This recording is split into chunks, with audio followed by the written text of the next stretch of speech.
This is seventh lecture of Romantic Poetry ENGL 2107. In this lecture, we will take the introduction of S.T. Coleridge as a poet and a little bit differences and similarities between S.T. Coleridge and William Wordsworth. In the previous lectures, we have learned about as well as the poems and odes of the William Wordsworth, and there was two persons that started romantic poetry. One was William Wordsworth and second was Samuel Taylor Coleridge. So first person we have already discussed and we are going to the S.T. Coleridge now. In this lecture we will take a overview, a bird's eye on the Samuel Taylor's life, work and his characteristic of his poetry as well. So first of all we will discuss his life. He was born in Devonshire in 1772. Devonshire. It is in England. Studied at Christ Hospital School in London and then in Cambridge, but never graduated.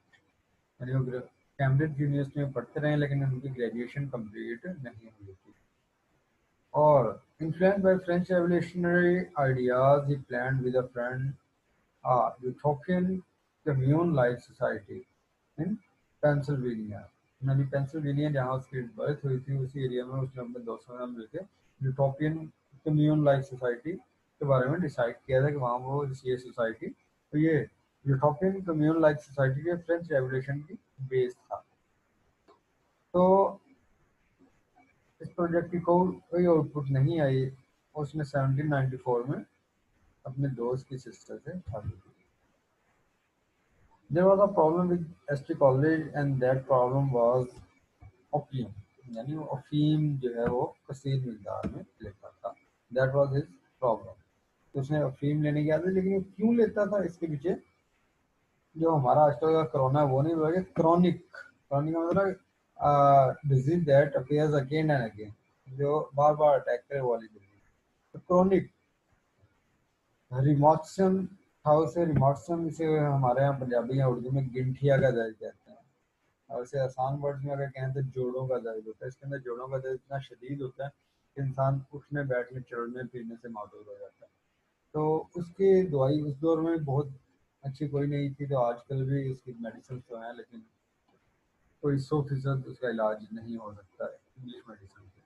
तो उसे ये गिंठिया का जो मर्ज था उसके दर्द से बचाने के लिए उस दौर के डॉक्टर्स ने उसे अफीम लेने के लिए कहा कि तुम रेगुलर अफीम खाया करो. तो उसका इतना एडिक्शन इससे हो गया, addiction to the drug, which plagued him until his death in 1834.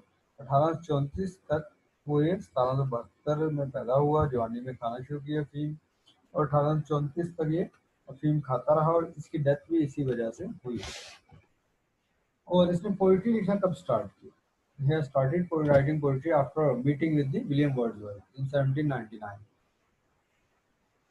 And first time he met with William Wordsworth in 1797.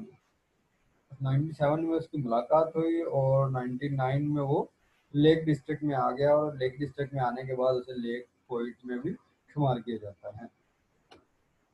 और यही ईयर्स थे जब वो इस तरफ आया है लेक डिस्ट्रिक्ट में आने के बाद, जब उसने बहुत ज़्यादा काम किया है पोइट्री का. लेकिन पोइट्री से ज़्यादा उसका काम जो मशहूर है वो उसका है कि उसने जो लिटरेरी क्रिटिसिज्म किया वो बहुत कमाल किया.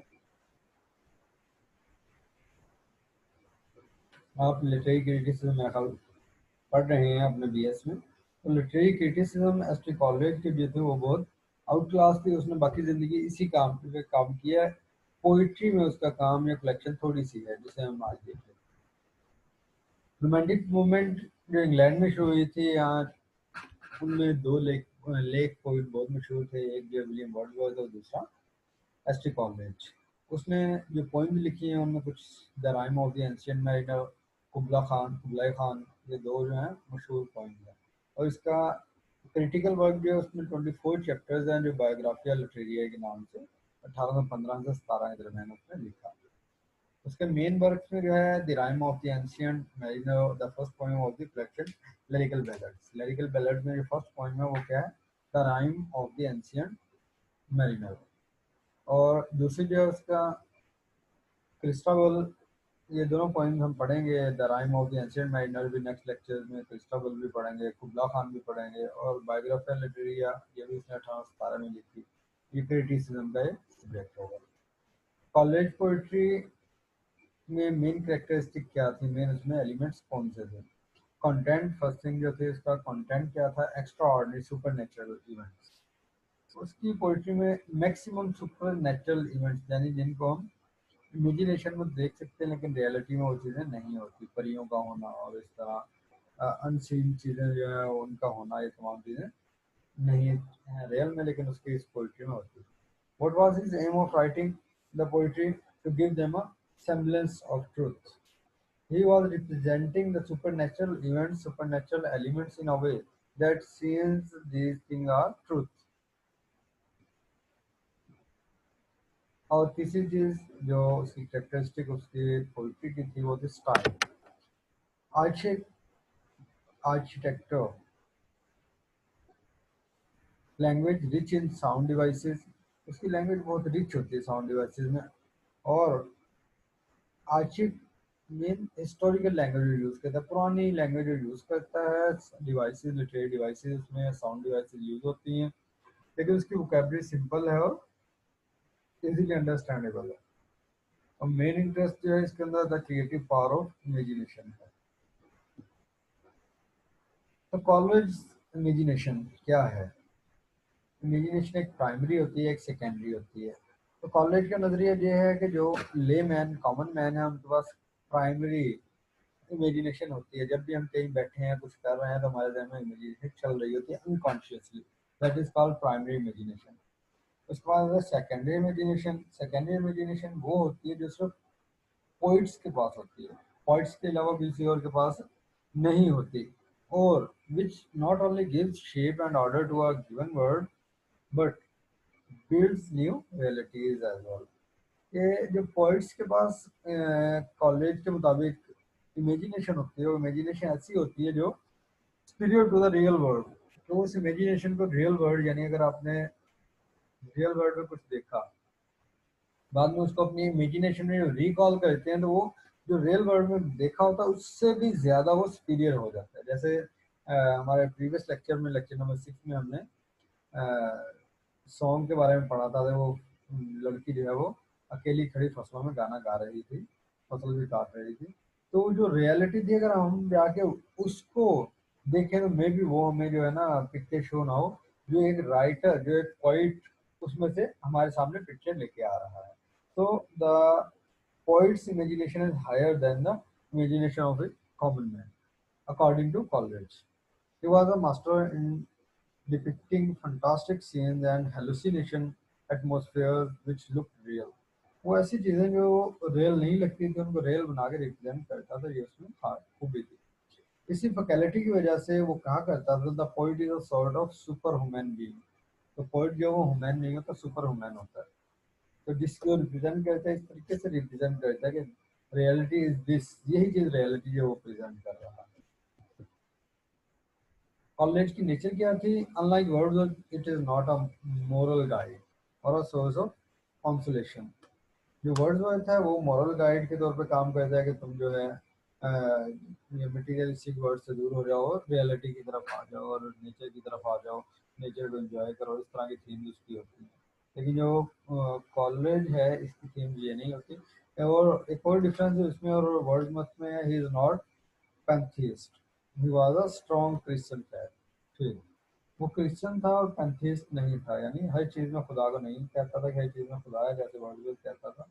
और वर्डवर्थ के इस वर्ड में और हमारा जो अकीदा है, बाद मुसलमानों का जो अकीदा है कि वहदतुल वजूद और वहदतुल शुहूद वाला, उसमें थोड़ा सा डिफरेंस है कि वहदतुल वजूद और वहदत शुहूद में हर चीज़ को रिस्पेक्ट दी जाती है कि there is a god in everything.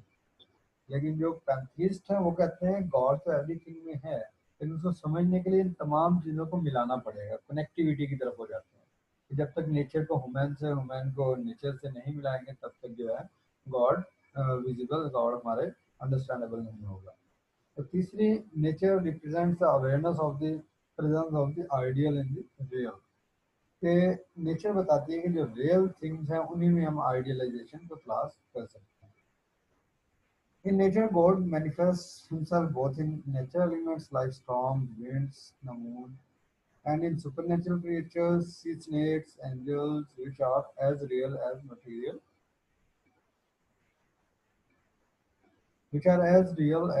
things, although ordinary men cannot see them. मैंने कहता है कि नेचर में ऐसी गहराई होती है, नेचर खुद एक ऐसी गहराई है, गॉड की तरफ से उसमें ऐसी गहराई होती है जो सिर्फ ऑर्डिनरी मैन को नजर नहीं आ सकती, किसी ऐसे पर्सन को ही नजर आ सकती है जो डेप्थ इन डेप्थ आइज रखता है। और पोइट्री जो है ये इंसान की मदद करती है कि harmony between man and nature in order to discover God and reconcile man with God, कि इंसान का खुदा से रास्ता, इंसान का अल्लाह से रास्ता, गॉड से रास्ता तब ही बढ़ सकता है जब वो नेचर की चीज़ों को समझना शुरू करेगा। अगर वो नेचर की चीज़ों को नहीं समझ रहा तो उसका ताल्लुक वीक हो जाएगा। तो अब हम आते हैं हल्के से डिफरेंस की तरफ के विलियम वर्ड्सवर्थ और एस टी कॉलेज में क्या डिफरेंसेस हैं। William Wordsworth was a major English romantic poet. S.T. Coleridge was an English poet, literary critic, and philosopher. William Wordsworth सिर्फ क्या था, पोइट था, और एस.टी. कॉलेरिज पोइट भी था, क्रिटिक भी था और फिलोसफर भी था। और अगर हम इनकी डेफिनेशन देखें, कॉलेज जो है वो डिफाइन करते हैं पोइट का फिलोसफर होना लाजमी है, जबकि वर्ड्सवर्थ कहता है कि ओवरफ्लो होना लाजमी है, थॉट्स और फीलिंग का फिलोसफिकल माइंड होना लाजमी है। ये वर्ड विलियम वर्ड्सवर्थ 7 अप्रैल 1770 में यूनाइटेड किंगडम में पैदा हुए, लेकिन जो एस टी कॉलेज हैं वो 21 अक्टूबर 1772 को S T Mary United Kingdom में पैदा हुए। ये विलियम वर्ड्सवर्थ 23 अप्रैल 1850 में इनकी डेथ हुई, यानी ये उम्र में भी बड़े थे और इनकी जिंदा रहना भी ज़्यादा साल जिंदा रहे हैं बानिस्पत एस टी कॉलेज के। और एस टी कॉलेज 25 जुलाई 1834 को इनकी डेथ हुई यूके में। What is a poet? No, what is the definition of poet according to Coleridge, and what is the definition of poet according to Wordsworth? We will learn this. So, Samuel Coleridge, what is a poet? No man was ever yet a great poet without at the something being a profound philosopher. Means a poet must be a philosopher. Without philosophical mind, there cannot be a poet. According to him, if a person is a poet, he should also be a philosopher, otherwise he is not poet. तो poet जो है, एक तो philosophical mind होना चाहिए, अगर वो philosopher नहीं है तो पोइट नहीं हो सकता। दूसरा डिफरेंस जो बता रहा है, the poet must be educated person who possesses poetic genius। तो पोइट के पास एस टी कॉलेज के मुताबिक, according to S T Coleridge, poet will be educated person are having the poetic genius.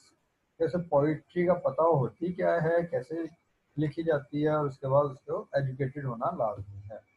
जबकि on the other hand William Wordsworth has defined it, he is a man speaking to man, a man educated with more lively, sensible, who has a greater knowledge of human nature। यानी उसके यहाँ educated general education graduation है, और इसके यहाँ education क्या है, तो you are having the greater knowledge of human nature and a more comprehensive soul than are suppose to be common among mankind. यानी कॉमन मैन की जो सोच है उससे इसकी सोच बहुत डिफरेंट होती है। Rhyme of the ancient mariner, S T college की जो पोइम है, poem is composition which is opposed to works of science by its subject। असली कॉलेज कहता है कि पोइम वो होती है जिसके अंदर साइंटिफिक वर्क्स की अपोजिशन हो, यानी साइंटिफिक वर्क को आप अप्रूव ना करें बल्कि उसके अपोजिट में चलें। तो पहले हम बात कर चुके हैं सुपर नेचुरल की तरफ जाता है, तो सुपर नेचुरल को प्रूव साइंटिफिक वे से नहीं किया जा सकता, वही बात यहाँ वो कर रहे हैं। Definition of poetry, William Wordsworth, poetry is a spontaneous overflow of power feeling reflected in tranquillity, यानी ट्रैंक्विलिटी इन पीस, अमन में, खाम तरीके से जो चीज़ आप लिखते हैं और ओवरफ्लो हो रहा होता फीलिंग्स का, वो पोइट्री होती है। We'll discuss subject matter. William Wordsworth's subject matter was childhood manners. On the other hand, S.T. Coleridge was in the favor of supernatural, extraordinary, and mysterious elements that can be found in human nature. William Wordsworth was having the subject matter is rustic, humble, and common life, and beautiful forms of nature and the neoclassical. On the other hand, H.C. College was nature is not only subject matter, he also talks about psychology of characters. When we read about the language differences between the both, and the language of William Wordsworth rarely used common man. William Wordsworth used the language of the common man. On the other hand, ऐसे college use metrical arrangement mean कि हम William Wordsworth की poetry पढ़ते हैं वो एम्बिक pentameter भी use करता है उसके अलावा वो टेट्रामीटर भी यूज़ करता है एम्बिक टेट्रामीटर लेकिन उसकी तमाम लाइन में फ्लो सेम नहीं होता तमाम लाइन एम्बिक पेंटामीटर में पूरी नहीं होती लेकिन जो एस कॉलेज लिखता है वो मटेरियल मेट्रिकल अरेंजमेंट पर ज़्यादा फोकस रखता है अगर वो एम्बिक पेंटामीटर लिखेगा तो उसकी तमाम लाइन एम्बिक पेंटामीटर में होंगी And second difference of the language between William Wordsworth and St. Coleridge was he used language and subject of common man to convey his ideas. Language and subject of the common man was discussed. Language of the common man was used, but on the other hand, St. Coleridge used sophisticated language and ornamented ornament जिसको सजाया गया होता है जिसपे हीरे जवाहरात जुड़े होते हैं तो लैंग्वेज भी ऐसी यूज करता है जिसको सजा के पेश किया जाए and language of Astray, William Wordsworth was against to Augustan age, decorum and overflow. But Astray College elevated language he was used. And purpose of poetry, according to William Wordsworth, was duty of poetry is to spread humanitarian values and attitude. That was the purpose of the poetry of the William Wordsworth. And S.T. Coleridge's purpose of the poetry was it is to give pleasure, and this pleasure is from whole parts and from each part. Will take the pleasure from the whole nature as well as each part of the nature. That was the purpose of the poetry. That is conclusion of today's lecture. S.T. Coleridge had a better flowering college soon came to an end. Means flowering language was used by the ST College, but his poetic work is very little bit. On the other hand, Wordsworth could not stop the decline in college poetic power, but one can say that their contribution to English was a landmark for the romantic romance in English poetry. So their work is very important in English poetry, especially in the romanticism. Thank you for listening and we'll meet in the next lecture.